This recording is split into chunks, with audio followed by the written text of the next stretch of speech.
তো চলে এসেছি আমার গল্প কথা শোনাতে। আমার ছোটোবেলার কথা বলেছি, লাস্ট বলেছি আমাকে আমার একটা দিদি মানুষ করেছিল, তার নাম বোজেশ্বরী দিদি। আমাদের বাড়িতে থাকতেন, সব আমাকে বেশি ভালোবাসতেন। আমাদের সব ভাই বোনকেই আমরা তার পাশে শুয়ে গল্প করেছি, শুনেছি, রাত্রিবেলায় তার কাছে শুয়ে ঘুমিয়েছি। মা চলে গেলে সারা দায়িত্বই সে পালন করতো। যাই হোক, বেসিক্যালি আমাকেই বেশি ভালোবাসতো, মানে এটা আমি বুঝতাম, ওই ছোট্ট বয়সেই বুঝতাম। তারপর একদিন তার বাড়ির প্রয়োজনে সে আমাদের বাড়ি থেকে চলে যায়, কিন্তু প্রতি বছরই একবার দুবার করে আসতো। আর খালি হাতে আসতেন না, তার সামর্থ্য অনুযায়ী যা পারতেন সেটাই নিয়ে আসতেন। আমার বাবাও যখনই আসতো তাকে কাপড় কিনে দিত, টাকা দিত, দিতই আর কি, এরকম থেকে। যাই হোক, তো এই ভালোবাসাগুলো এখন হয়তো আর দেখা যাবে না, এত নিঃস্বার্থ ভালোবাসা। তো আমরা ছোটোবেলায় যখন আমরা খেলা করতাম, বলেইছি, আমাদের ছোটদার বন্ধুরাও আমার সঙ্গে রান্নাবাটি খেলতো, তারাও সবাই মিলে একসাথে পিকনিক করতো। পিকনিকে আমরা একটু একটু রান্না করতাম, আর আমার মা এতে উৎসাহ দান করতো, কোনো দিন এগুলোতে বাধা দেয়নি। সে বরং আমরা হয়তো একটুখানি ভাত রান্না করেছি, সে আরও ঘর থেকে ভাত এনে দিত। আমরা যখন খেতে বসতাম, ডাল এনে দিত, যা যা রান্না করতাম সেগুলো আবার সে ঘর থেকে এনে দিত, আমাদের হবে না বলে, যাতে আমাদের পেট ভরে যায় আর কি। ওই টিফিন করেই আমাদের কিন্তু পেট ভরে যেত। তো এইভাবেই আমরা একটু একটু করে বড় হচ্ছে। আমাদের স্কুল কিন্তু প্রথমে একটা স্কুলে ভর্তি হয়েছিলাম, সেই স্কুলে আমার বাড়ির থেকে চট নিয়ে যেতাম বসার জন্য। কোনো বেঞ্চ ছিল না, কোনো ফ্যান ছিল না।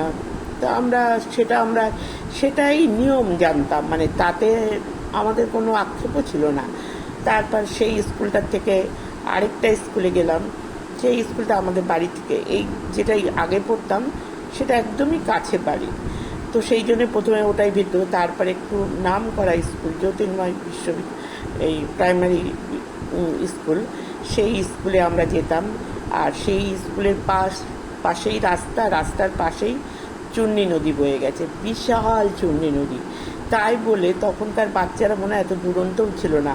আমাদের নদীর পাশেই একটা বটগাছ ছিল, বটগাছে ঘেরা ছিল ছোটদের ক্লাস, মানে আমরা যখন 1-2 পড়তাম আমরা ওখানেই চট পেতে বসতাম। মাস্টারও ওই বটতলায় বসতো, বটতলাটা বাঁধানো ছিল, সেখানে আমরা বসতাম। তো তাই বলে কেউ কোনো দিন নদীর জলে পড়ে যায়নি, আমাদের বাবা মাও আমাদের কোনো দিন দিত, অনেকটা দূর। এই হিসাবে তো মানে মানে যেতে গেলে প্রায় 10 মিনিট লাগবে।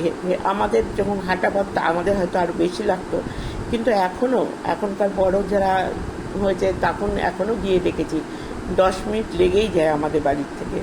আর তখনকার রাস্তাঘাট ছিল প্রচণ্ড খারাপ, জল কাদা, চারিদিকে বাঁশবন, মানে বাড়িঘর এত ছিল না। তার মধ্য দিয়ে আমরা যেতাম, আমাদের কিন্তু কোনো ভয় লাগতো না আমাদের বাড়িতে। মানে এটাই সব বাচ্চারাই যেত, আমরা বলে না, কোনো বাচ্চাকে কোনো বাবা মা দিতে যেত না। তো সেটাই নিয়ম ছিল।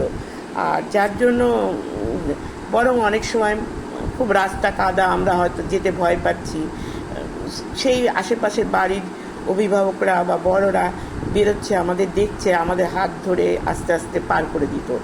মানে তখনকার আমরা ভাবতাম, মানে এটা নিয়ে আমাদের কোনো ছিল না, ভয় ছিল না যে অচেনা লোক আমাদের হাত ধরে এগিয়ে দিচ্ছে আমাদের ভেতরে।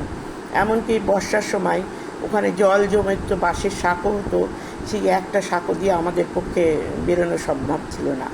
আর আমাদের পাশেই সেই মানে কাদা যেখানে জল হতো তার পাশেই ছিল আমাদের মাস্টারের বাড়ি। আমরা দাঁড়িয়ে থাকতাম কখন সেই মাস্টারটা বেরোবে, আমাদের হাত ধরে ধরে পার করে দেবে, আমাদের মাস্টাররাই আমাদের পার করে দিত এভাবেই।